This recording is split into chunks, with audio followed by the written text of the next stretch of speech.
Welcome to the She Said Privacy, He Said Security podcast. Like any good marriage, we will debate, evaluate, and sometimes quarrel about how privacy and security impact business in the 21st century.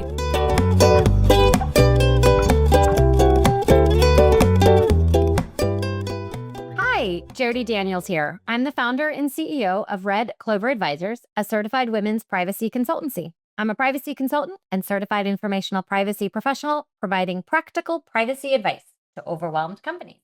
Hi, I'm Justin Daniels. I am a shareholder and corporate M&A and tech transaction lawyer at the law firm Baker Donaldson, advising companies in the deployment and scaling of technology. Since data is critical to every transaction, I help clients make informed business decisions while managing data privacy and cybersecurity risk, and when needed, I lead the legal cyber data breach response brigade. And this episode is brought to you by There's No Ding Withhold the Hair. That's more fun. Red Clover Advisors. That is who this episode is brought to you by. We help companies to comply with data privacy laws and establish customer trust so that they can grow and nurture integrity. We work with companies in a variety of fields, including technology, e-commerce, professional services, and digital media. In short, we use data privacy to transform the way companies do business. Together, we're creating a future where there's greater trust between companies and consumers. To learn more and to check out our best-selling book, Data Reimagined, Building Trust One Bite at a Time, visit redcloveradvisors.com. Well, hello.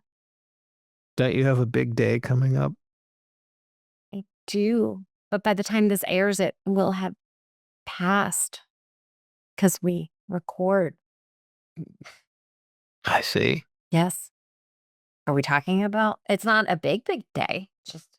Sure it is. It is not. Okay. It's just a break day, but it is not a big birthday. Oh, okay. I'll leave that for the old people over here on the right of me.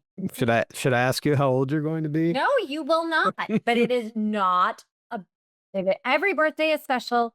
Every birthday is special. It is why October is the best month of the year, but it is not an extra special birthday. Okay. Well, with that Fun aside, why don't we jump into our great guest who I got to know when I spoke at Atlanta AI Week, which we're going to talk about.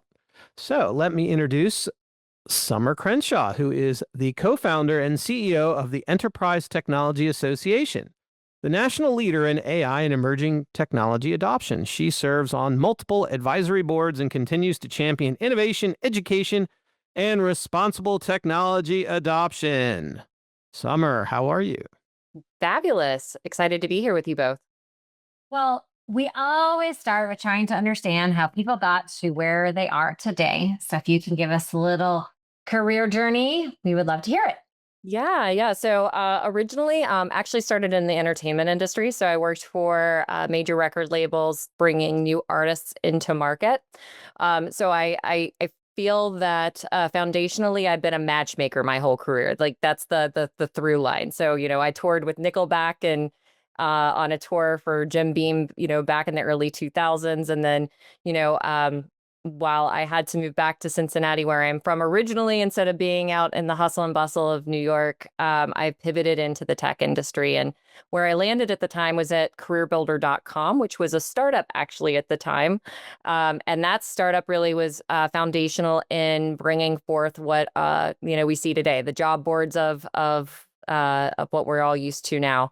With that, I ended up seeing a lot of challenges where bias was starting to really come into the tech industry there, where folks weren't getting jobs because, maybe their, job title or their resume wasn't tweaked correctly. And then on the other side, employers were screaming, hey, there's nobody there to, fill this job.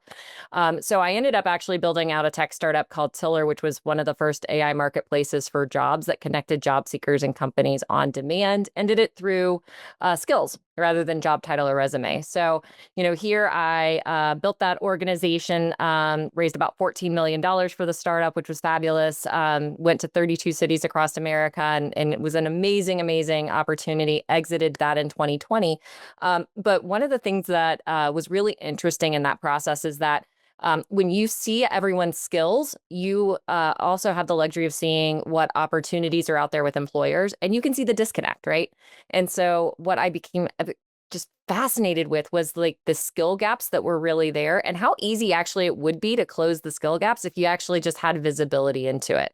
And so that's really what unlocked my obsession with the education side of the house, and probably an area that I affectionately call just-in-time education, because I see this opportunity where so many of us are just near qualified for so many great opportunities. We just don't know it.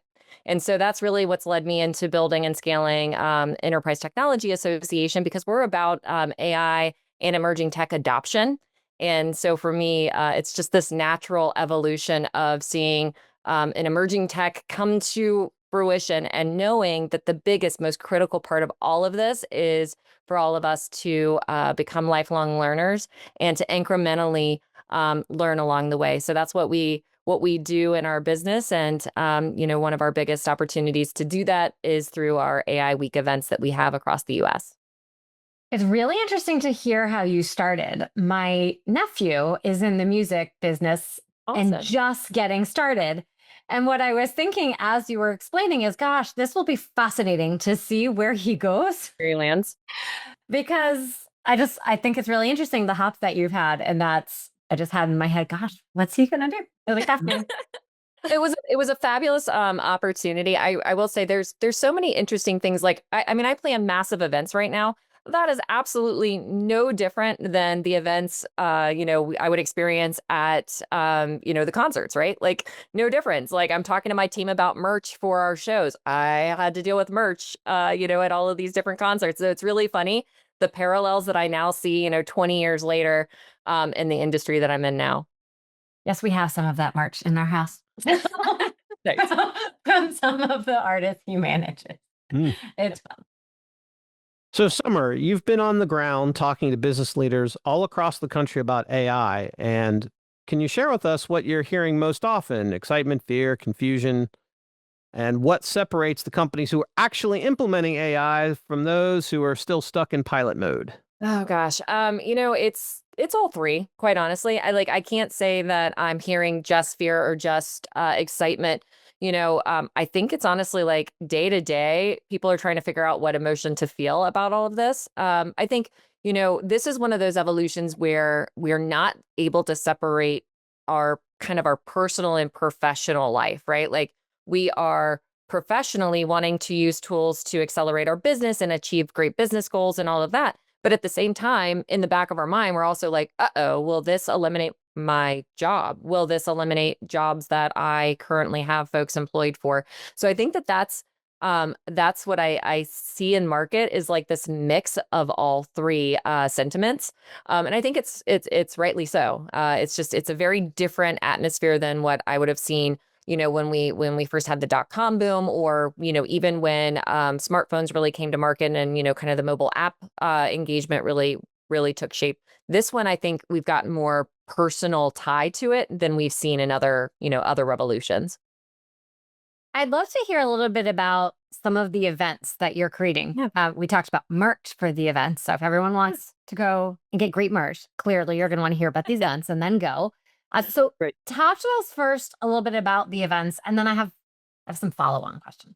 Yeah, absolutely. So, AI Week is probably what I would call our flagship event. And, where the birthplace of that was is my co-founders and I, we went to an event up at MIT. And it was an event called Imagination in Action. And it was an event that was bringing all of the top leaders in AI. So, you think, the Gemini, the ChatGPTs, all of the big brains of the world, right?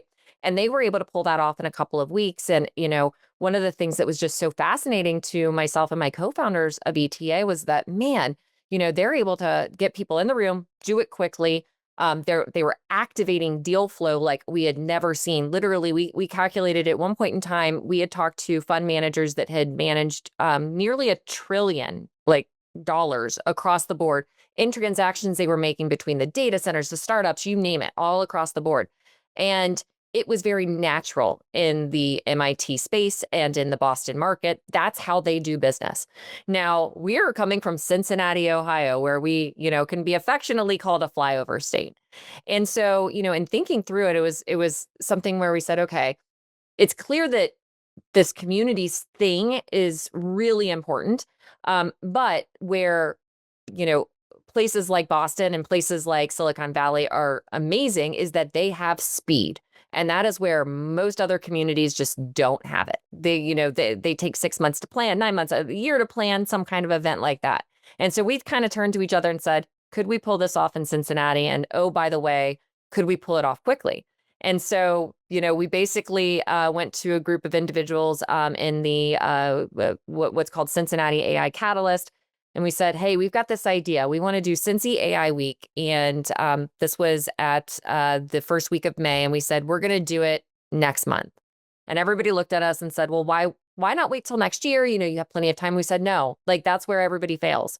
It's if we're going to be a part of the national conversation, we need to do this and do it immediately. So Cincy AI Week was in 2024 was our first show. Actually landed randomly on my birthday. So we did a 3-day event, ended up having over 150 speakers and 1,000 people attended that show. So, from concept to reality and execution was 5 weeks. That was it. And so that was kind of that first step of, okay, we're going to help this whole, adoption phase of what we're seeing from the technology perspective. Can we repeat this? Was this a flash in the pan? Is it because we're from Cincinnati and those were just, our friends, we could rally enough people? So we said, okay, let's do it again. Let's go a little bit farther away, So we went up the street to Columbus, which is about 2 hours away from Cincinnati. And again, same scenario, around the same amount of people showed up, same amount of speakers showed up, and it was all representative of what was going on in that community. So again, it wasn't just us pulling from our own little network. So the next phase was, okay, can we get outside of our little bubble altogether? And can we do this in another state, in another region? And so we launched in Atlanta. And again, we had a very similar turnout, very similar engagement, 3 days, 150 speakers, 1,000 attendees, all representative of the local community. So that's kind of how it was birthed out of almost like a challenge to ourselves. And now it is just created this amazing momentum that we're replicating across the US. It is very ambitious and very cool to have been able to create such a successful event in a short period of time and replicate it. So kudos to all of you. Your event experience definitely translated through. You can see that for sure. And one of the other pieces I think that's really important about your events is they're not always to technical audiences. You might have a non-technical person who's really interested in AI.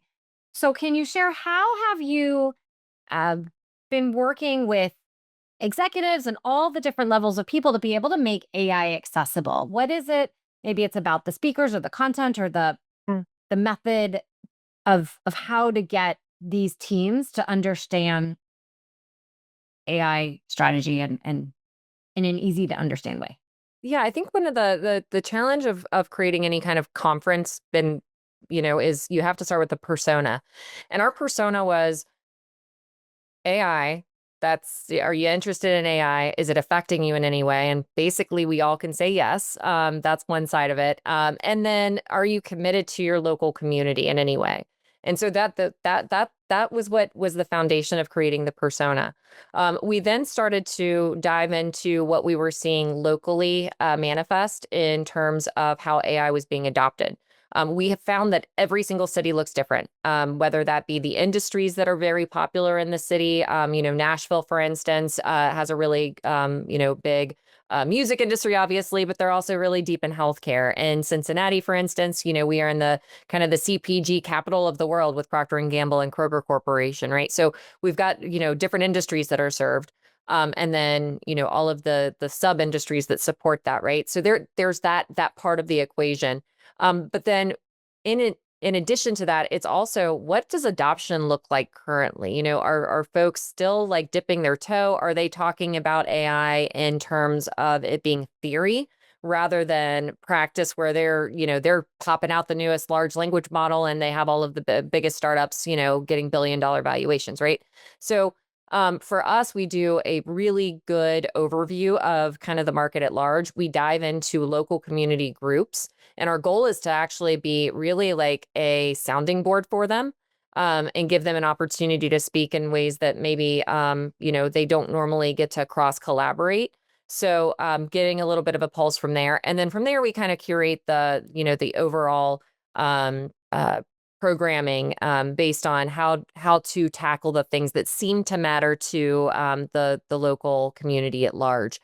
So we do serve, everything from a concerned grandmother, which I'll never forget in Cincinnati, that was really worried about this whole thing on AI, all the way to C-level executives from the Fortune 500 companies, and how they're approaching AI for their organization. So we do that. That's why we do it over a 3-day period. We do, kind of tracks that look at things like AI for me versus AI for teams and organizations, and then jobs to be done. Are you a technical, a technical expert that needs to dive in a little bit more deep into the nitty gritty of the tech side of it, or are you a sales leader that's just saying, hey, I need to empower my sales reps to, get in front of more customers more frequently. So it's kind of the building blocks that we look at it, but it all starts first and foremost with conversations with local community leaders to say, hey, if we can give you a stage, what would you like to say? And then we build it around that.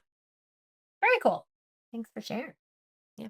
So from what you've seen, how do you convince leaders that governance, ethics, and risk management aren't slowing them down? They're what make AI scalable. And to be, like, on a personal level, I was grateful that you let me kick off Atlanta AI Week in the way that you let me do it, to kind of put all those issues front and center. Yeah. Not everyone listening knows what you're talking about.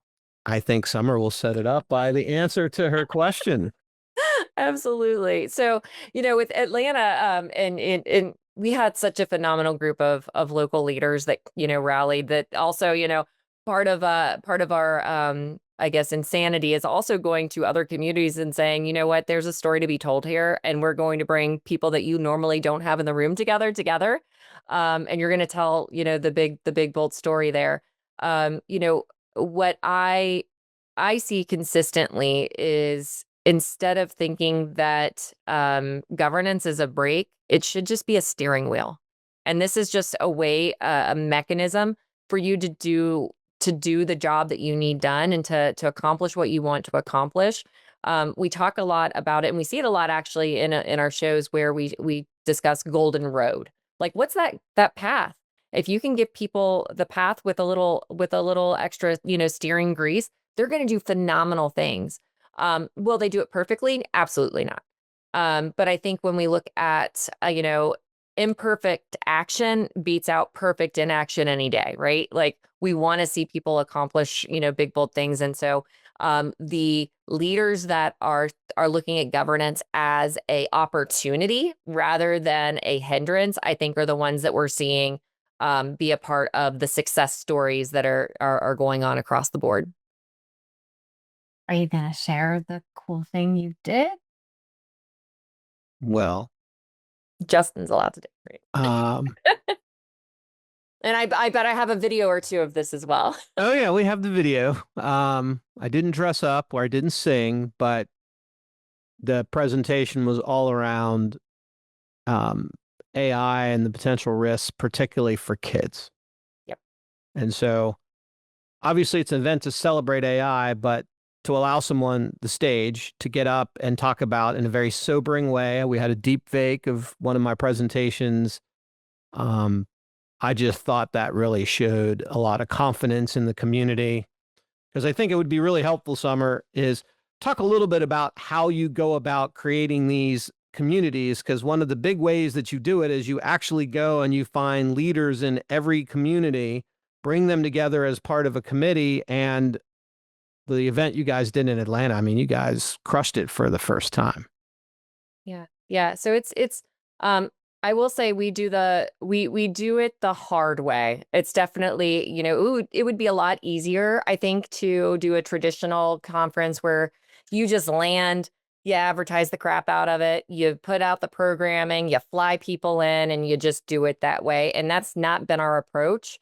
And I think that that's what has made our shows so successful, in that people leave and they talk about it for not just weeks after the event, months after the event. You'll see people talk, just like you'll go on a LinkedIn and, we use, hashtag whatever city it is, AI week. And if you look up any of our AI weeks, you'll see people talk weeks, months after the event. And they'll talk about unlocking a part of the community that they hadn't seen, and it being so authentic to the local area. And it's because we do create what we call our host committee, and we have a host committee and a coordinating committee in every single city we go to. Our coordinating committees are those that we've identified as, the true leaders in the community in whatever expertise they may have. Sometimes that looks like, a professional organization leader that, is running it from that side of the house. Then we've got those that are running on the nonprofit side. And then we've got, little meetup groups in there as well. Everybody has a voice, and they have a purview of what's going on in the community.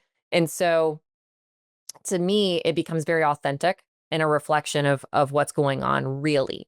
Now, do we bring in people from other areas? Yeah, absolutely. We've got speakers that come in from other areas of the country.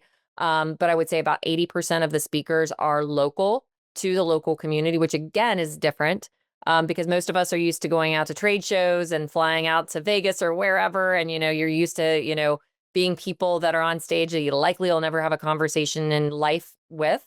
But this is, wait a minute, these are people that I didn't even realize lived down the street from me. They're doing really big, bold, amazing things that likely could be visible on the world stage, but you didn't know they were in your backyard.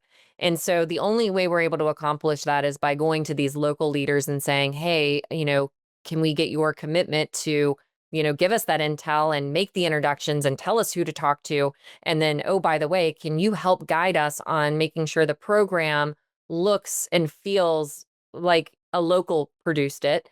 And then, how do we ensure, now in our year 2 and year 3 markets, we're now even rolling out awards to recognize what's going on in the local markets, because we do think it's really critical in telling that story. And by and large, too, the other part of the equation is looking at this and saying, okay, instead of letting the Silicon Valley of the world, kind of lead the way, can we ensure that everybody's flag is raised and, in whatever expertise that they have, that they own that? And then are we able to cross-pollinate and cross-connect between all of these other cities that we're serving? And the answer is yes. And we're doing it in really cool ways now, where we're taking that, offline experience and putting it online, digitizing it. And even in March, we'll be going out to DC and having our first AI Congress, which is going to give representatives from all of these community groups across the U.S. an opportunity to go to DC and really have their voice heard in a great, meaningful way as well. So these are all little pieces of the puzzle. And like I said, this is not the easy way to do it. So if anybody's looking to create an event, don't do it this way, because it is very time consuming, very challenging. And you've got, herding of all of the cats, all of the personalities that exist with it as well. But I think, the end result is pretty amazing when you're at the shows. You gave a little bit of a hint of what you're thinking for next year in 2026. And you've also shared a lot about how so much of these conversations around education and innovation and what is happening. Tell us a little bit more about what you're thinking for 2026. I think the conversation's going to pivot, and we saw it in 24 where it was theory, right? Like, ooh, the shiny object is coming, and some people are using it, some people aren't, like that was really interesting. And then 25 came in and people are talking a little bit about use cases. I used this and I'm getting, doing this, getting this result, right? I think what we're going to see in 26 is going to be more human in conversation, and we're going to hear a lot more about impact. And impact can be both positive and negative. I think we're going to see and hear a lot about organizations that are downsizing because of, the emerging tech getting rolled out. I think we're also going to hear a lot of impact on some of the deep fakes that are out there. People, with Sora 2 even just being released, it's pretty amazing the level, and scary, quite frankly, the level of video you can now create at a moment's notice. That has real, true human impact. And I think between that and now the fact that we all have to adopt to a world where AI is not going away. It's basically like, getting access to, our electricity, right? Like this isn't going anywhere. So how do we educate ourselves and our employees and our businesses in a world where this no longer goes away? And I think too, in the conversations I'm having with a lot of leaders, really where I've had the best conversations have been around, there was a study that came out this past year from MIT that said 95% of AI projects fail. And, so with that, you're like, well, then why is anybody using it? What's up with that? And it's like, well, like, let's ignore the 95%. Let's talk about the 5%. Like, what does it mean to be a 5% leader? And I think where we're hearing the best success stories from that are, these leaders that are saying, okay, I have to treat AI like it's a teammate, that I have to manage it just like I would a human, because now we've got these little agent robots that are doing things, and I've got to manage it alongside my human counterparts. And so those are the types of conversations that are, really starting to take shape. Even as we're building the programming for our shows next year, and it's about leveling up in a way that is very much human centered and human in the loop, I think. Fascinating. Time will tell, and we're almost there. Yeah. Just a couple months away. Yeah. So, Summer, can you share with our audience if you have a favorite privacy or cybersecurity tip, especially in light of what you've learned about AI and how that impacts our privacy and security? Yeah, I think one of the, I guess, scarier is probably the best word for this, is that I was in a room actually in preparation for Great Lakes AI Week that's coming up in November. And so I was up at Bowling Green, Ohio, and I was in a room with a lot of individuals that were probably, kind of boomer generation, 65 plus. And one of the women, I guess she runs an organization that helps empower, seniors, like how to navigate the world of technology. And, she stood up, and there was a panel discussion of folks in the room. And she stood up and she was like, well, what do I tell like my seniors about this, because they're really scared and they don't know what to do? And the scariest thing was that the entire panel all giggled uncomfortably. And the answer, it was probably the most shocking answer I had heard, was that the person said, well, I'm going to give you an answer to another question that is not the question you asked.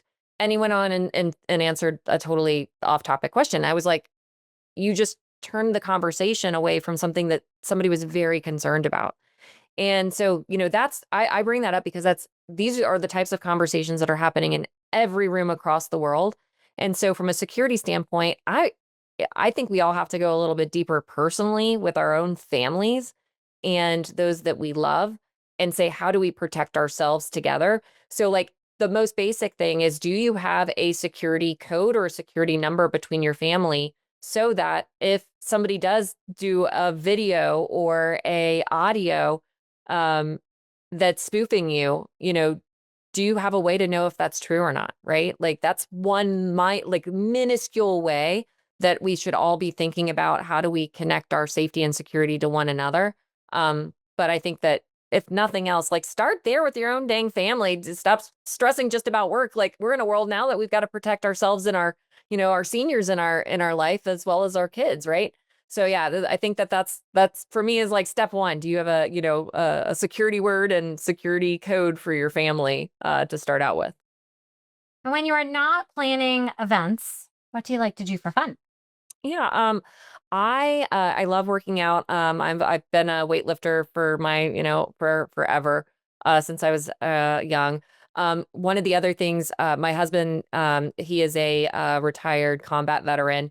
And because he was deployed to Iraq and was there my first full year of marriage, it can be very challenging for us to communicate in meaningful ways, in the way that others, I think, traditionally would communicate. So we actually do jujitsu together. So we take Brazilian jiu-jitsu classes together, and that has become our what we affectionately call our therapy, because what better way to figure out how you're going to deal with your spouse than making him tap out in a headlock, right? So that's something that we do together. That's a lot of fun. My son also trains in BJJ as well, but that's something that we like to do together. That might be one of the more unique what you like to do for financing. I would enjoy putting you in a headlock and you tapping. Yeah, you'd be surprised. Yeah. Women can be very, very strong when you learn the right techniques. Well, Summer, we're so glad that you joined us today. If people would like to learn more and connect, and especially to know what are the cities that you're planning on hosting next year, where should they go? Yeah, go to joineta.org, and all of our cities are there. And we also have some other events going on, like Future Tech Forum, and we have some other interesting things rolling out for our digital community as well. Amazing. Well, we're so glad that you joined us today. Thank you. Awesome. Thank you. Thanks for listening to the She Said Privacy, He Said Security podcast. If you haven't already, be sure to click subscribe to get future episodes and check us out on LinkedIn. See you next time.